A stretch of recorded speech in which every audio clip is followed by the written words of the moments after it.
you admire somebody who has that high of a pain tolerance. It's so over the top that it stretches credulity. You keep using the word. I don't think it means what you think it means. Just a fun time. It's not really trying to be anything else. Like, it kind of knows that it's this, you know.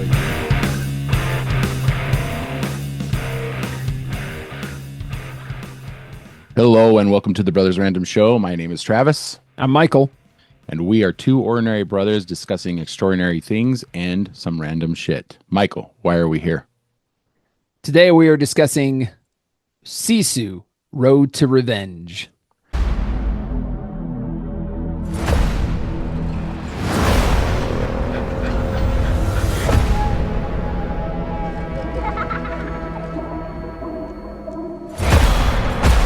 Yegor Dragonov, you killed hundreds of civilians, including the family of a Finnish commando who took revenge and became a legend.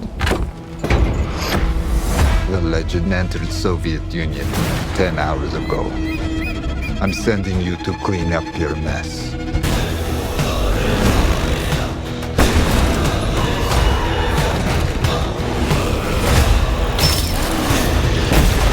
Sisu, Road to Revenge is a Finnish film directed by Jorma Hollander. Who? It is a sequel of the 2020 film Sisu by the same director. It stars Jorma Tormila and Stephen Lang. This is the IMDb summary. A man returns to dismantle his family's house where they were murdered in a war to rebuild it elsewhere when the killer, a Red Army commander, tracks him down and a brutal cross-country pursuit begins. This movie is kind of hard to see because it's a foreign film. It was made somewhere else, and even though it's got mostly English in it, it's still considered a foreign film because it was made and produced in another country. I couldn't quite tell if it was dubbed. Was it? No, they don't Okay. dub them. It's all foreign actors. We're not used to that kind of stuff. Well, this one definitely had less dialogue than the first one. First one, yes, a lot more. There was a lot more talking going on. There was a few more characters that were discussing things. This one, the good guy didn't talk any At and all. and then the bad guy didn't talk much either. When you have to shoot, don't talk. it's a vibe movie. It puts out a vibe. Let's just say that we both liked the first one. We were both fans of the first one. First one maybe got over the top a little bit, and I think the same could be said for this. Yeah, I think anytime you flip a tank, what the fuck might be a little far fetched, but it's a WB Roadrunner-esque Little movie.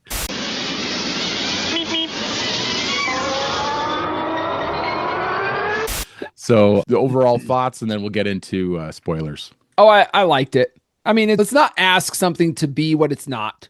And I wasn't asking this to be anything other than what it was. And it was an action movie with kind of over the top theatrics, which was the first one as well. Mm-hmm. And if anyone wants to point to some of the yeah, right moments in this one, I mean, the first one had yeah, right moments as well. Like, yeah.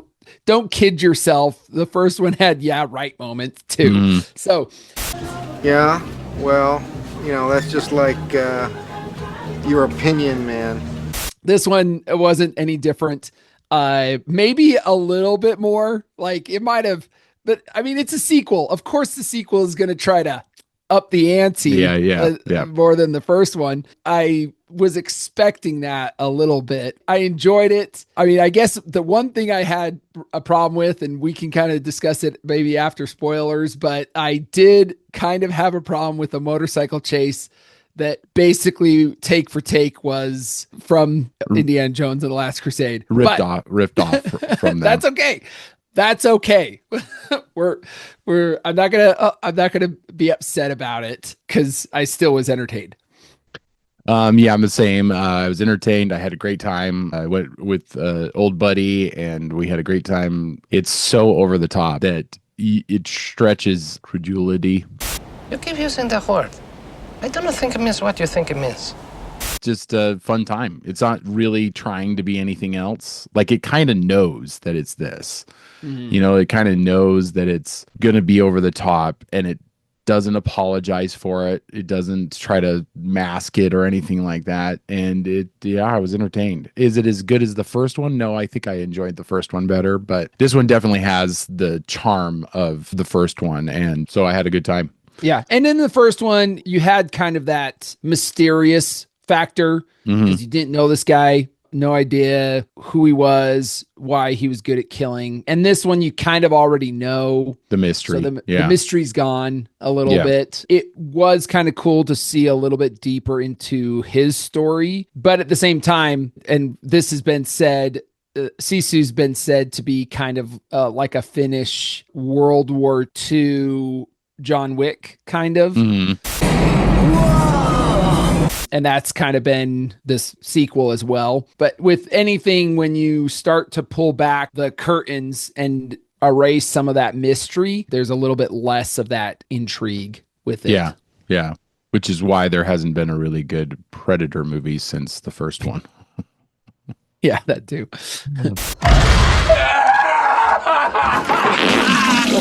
One of the pleasures of this movie, I have to say, is that realizing what he's going back to Finland for. After the war, the treaty of Finland with Russia is that Russia gets a huge portion of their land. The whole plot of this movie surrounds him going to his family cabin, which is across the border. Now it's Russia. So he's got to tear it down, and he's going to put it on a truck and rebuild it somewhere else, which I thought was kind of a cool idea.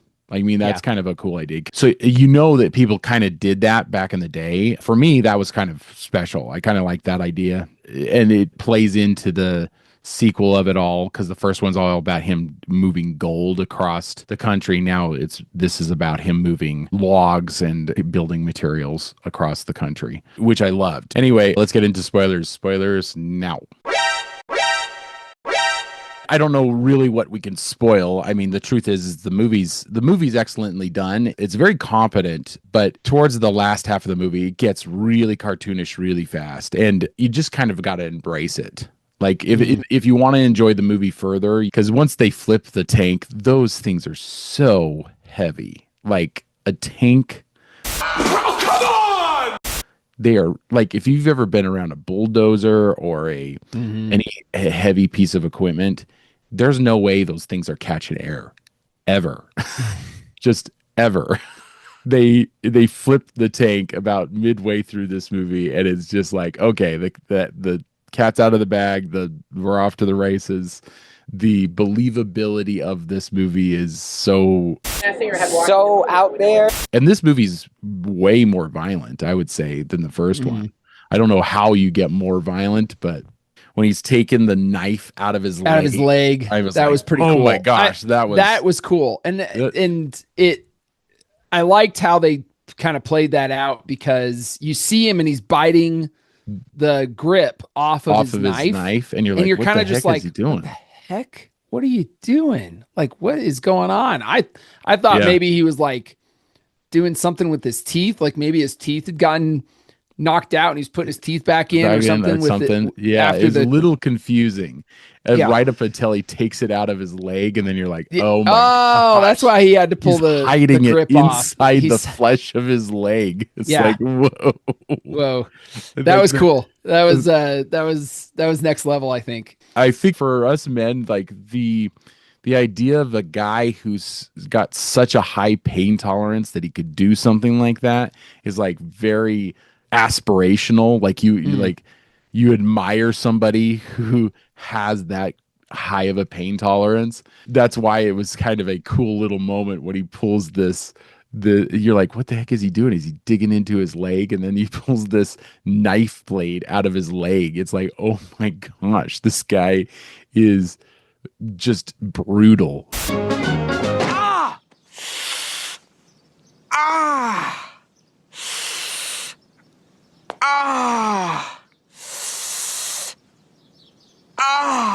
So they talk about the idea of Sisu in the first one, which is basically a determined grit. And the movie kind of lends this idea that maybe he's not really human. Like maybe he's just like this apparition or like a mythology of Sisu. Like the mythology of Sisu Mm. kind of incarnate in a human being. Determined grit is a good wording for it. That's the appeal of this movie, is like we all kind of want that determined grit. We all want to be able to achieve our goals unrelenting. And that's kind of what this movie's kind of trying to portray and put out there. And I might be reading a little bit too much into the movie, but it has like these horrific kills. The train scene towards the end, he's got to go through a train without waking a bunch of guys up. And that was my favorite part. The train scene where he's kind of going through these levels, if you will. Yeah, each car has more guys. Each car in has something different he's got to get through. Loved it. That was the best. I thought that was my favorite. And then like people start waking up, and then you know, and then start fighting them individually. And then he's like grabbing guys and using them as body shields from all the gunfire and stuff. I thought it was fun. At the moment that he got the mouse trap on his hand, I was like, okay, they're being tongue in cheek. Like they're being very, this is kind of silly. We're going to take it to the next level of over the top with the missile. It just makes this just one level of over the top after another. I mean, if they make a third one, like what are they going to do? Have him fly? Like how far can they take this? In fact, it was getting so far fetched with everything that I kind of wondered if he was going to fly in on the rocket, straddling it and riding it like a horse. Yeah, like Dr. Strangelove, you know, with the cowboy like whipping his.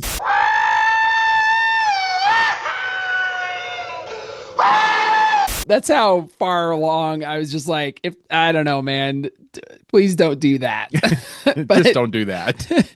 Well, and they did everything but that. But they basically did everything but that. Yeah. So is it still fun if you know that there's no realism to it anymore?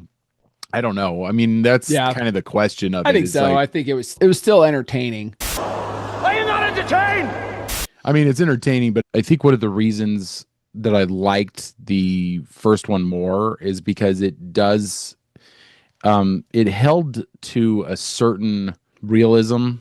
I mean, there's one far-fetched part in that, like when he climbs onto the airplane, what's the likelihood that he'll actually survive that? But also being in the water and cutting guys' throats and sucking the air sucking their air out of them. Their windpipe. Like I'm pretty sure that's not how it works, but whatever. Yeah, I don't know why I'm okay with that. What I like about movies like this is that they're put into tough positions and then they find ways out of them.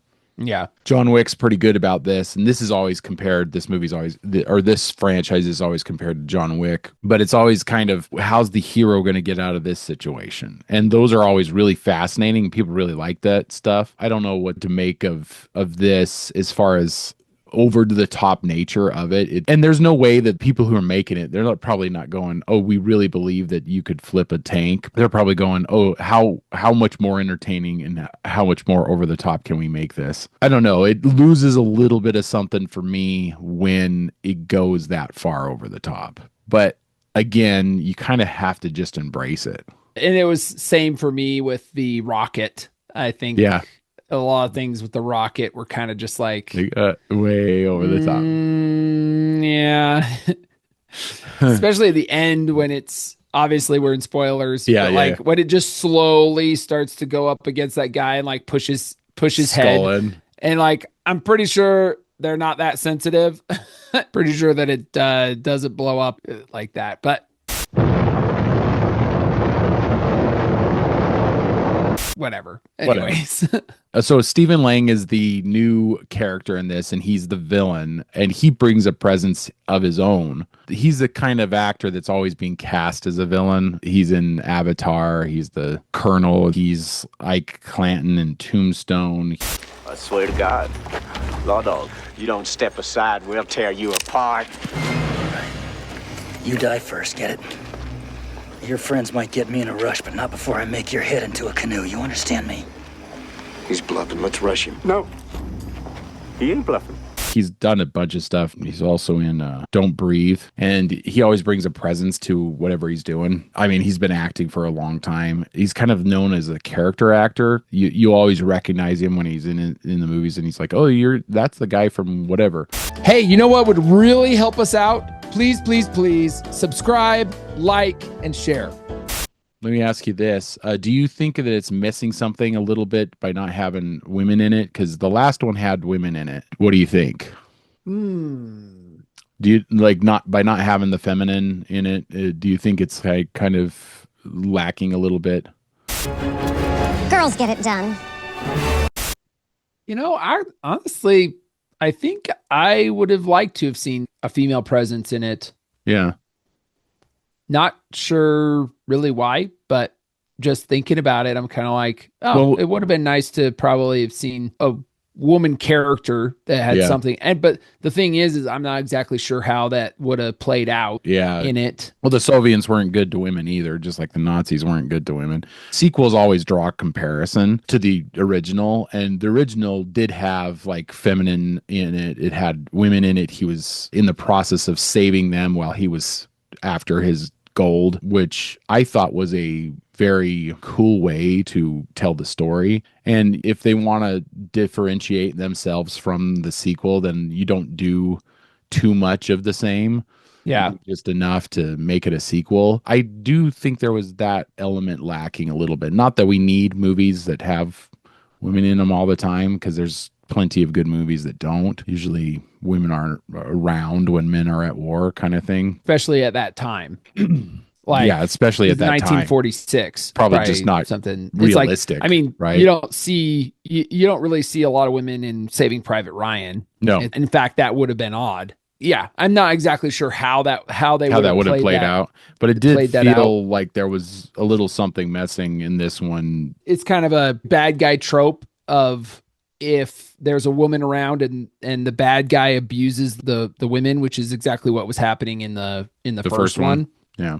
Then it's like, all right, cool. Well, that makes them bad, and therefore they all need to die. Even more bad. Like more bad. It even makes you go, oh yeah. I guess it would have been good to have seen the bad guy be more bad, because all we really know is that we all hear the stories of him being bad, but it seemed mythological in the sense that we didn't see any of that. We didn't get to know him that way. In fact, I think I actually had more respect for the bad guy when he killed the other bad guys.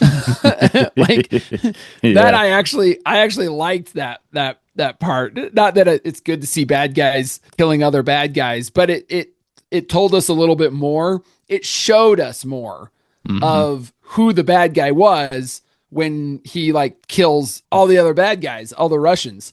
To kind of wrap this up, like the very end of this movie, he's building his cabin in a new spot.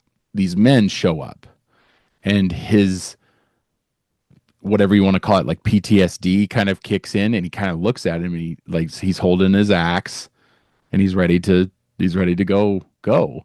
And they're just there going, well, actually, we're just here to help you out. We're just gonna. So it implies that he might be a part of a community after they help him build his house, which is a great way to end, right? Yeah. And it kind of makes you go, well, then they're really not going to make a third one, right? Well, unless in the garden a snake comes into the garden. The garden that he's built. When the snake comes into the garden, because if there's these people that are good people that help him build his house, and there's a community there, and he finds some peace, some level of peace, and the you're in the garden, you're enjoying the garden, but if a snake comes into the garden, you need a warrior to fight off the snake. Spartans! What is your profession? And that might be a possible third one. Yeah. I wanted to mention, I thought it was cool that they had this moment where he is crossing back into Finland, and some Finnish soldiers stop him to see his papers. They see who he is. And obviously it's like his reputation precedes him because he he salutes him. And I just thought that was kind of a cool moment. Because we know he's a legend within the Finnish people, but we don't see ever an interaction that kind of shows us that. Yeah. And I'm glad that they threw in a little tidbit of the interaction of showing that, because it was good for us to see that he was a legend in his country. Yeah. Yeah. That's cool. Check us out on social media, Instagram, X, as well as Spotify and Apple Podcasts. Just look for The Sword in the Skull. If you liked this, you are the subscriber we're looking for.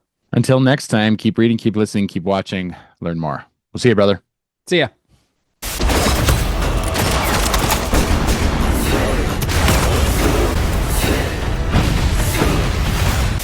There you go, son. Now get out of here. You're bothering me.